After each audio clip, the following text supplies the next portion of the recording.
नमस्कार किसान भाइयों, मैं रजनीश कुमार फिर से हाजिर हूँ एक नई जानकारी लेकर, जिसे जानकर हमारे किसान भाई गेहूं की खेती से ज़्यादा उत्पादन ले सकते हैं।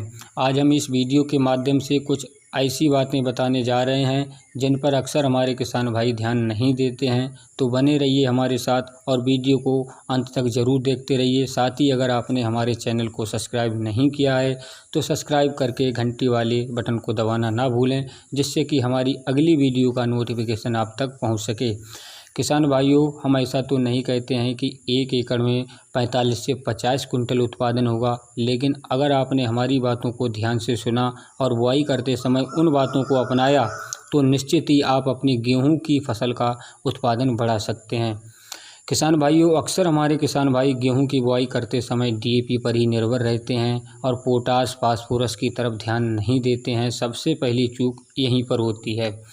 किसान भाइयों, नाइट्रोजन, फास्फोरस और पोटास ये तीनों पोषक तत्व गेहूं की फसल के लिए बेहद ज़रूरी होते हैं, लेकिन किसान भाई डीएपी का ही प्रयोग करते हैं। ऐसे में उन्हें अच्छा उत्पादन नहीं मिल पाता है। ऐसे में हम उन किसान भाइयों से कहना चाहेंगे कि अगर आप डीएपी को लाते हैं तो साथ में कम से कम 15 से 20 किलोग्राम पोटास को भी लाएं। यदि आप एनपीके को चुनते हैं तो कम से कम 30 किलोग्राम पोटास का भी प्रयोग करें, जिससे हमारी गेहूं की फसल में अच्छा उत्पादन मिल सके।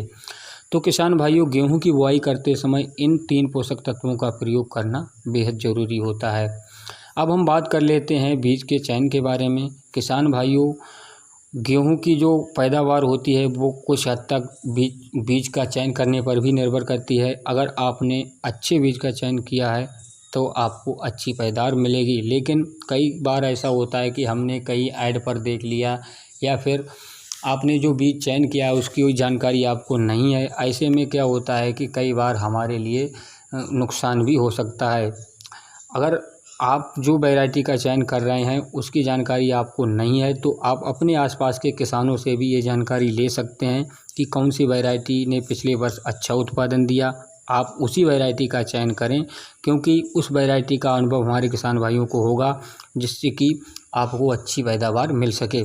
किसान भाइयों, इसके बाद हम बात कर लेते हैं। आपको एक बात बता दें कि जितना हो सके गेहूं की बुआई करते समय से ही करें, क्योंकि सही समय से ही बुआई करने से हमारी गेहूं की जो फसल होती है वो अच्छा उत्पादन देती है।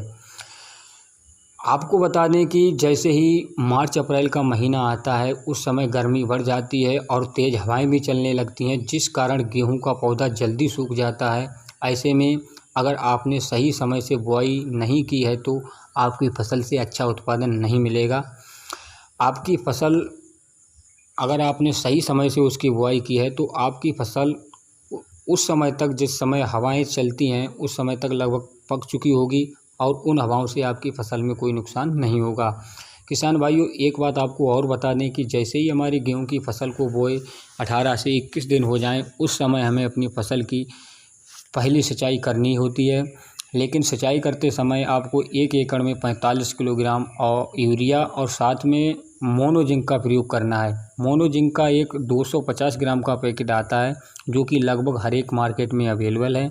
किसान भाइयों, मोनोजिंक का 250 ग्राम का पैकेट 70 रुपये में आता है, लेकिन उसका कार्य भी उसकी कीमत के अनुसार ही होता है। 1 एकड़ में आपके लिए 3 से 4 पैकेट डालने हैं। किसान भाइयों, इसके प्रयोग से हमारी गेहूं की फसल में जितने कल्ले निकलते हैं वो सुरक्षित रहते हैं और साथ में गेहूं की फसल में जो पीलापन की समस्या होती है वो बिल्कुल ख़त्म हो जाती है।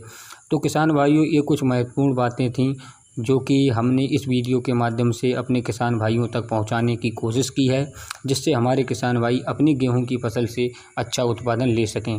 तो कैसी लगी हमारे द्वारा दी गई जानकारी हमें कमेंट करके ज़रूर बताएं और हमारी इस वीडियो को ज़्यादा से ज़्यादा शेयर करें, ताकि और किसान भाइयों तक ये जानकारी पहुंच सके। आज के लिए बस इतना ही। जुड़े रहिए आप हमारे साथ, हम फिर मिलेंगे एक नई जानकारी लेकर। तब तक जय जवान जय किसान।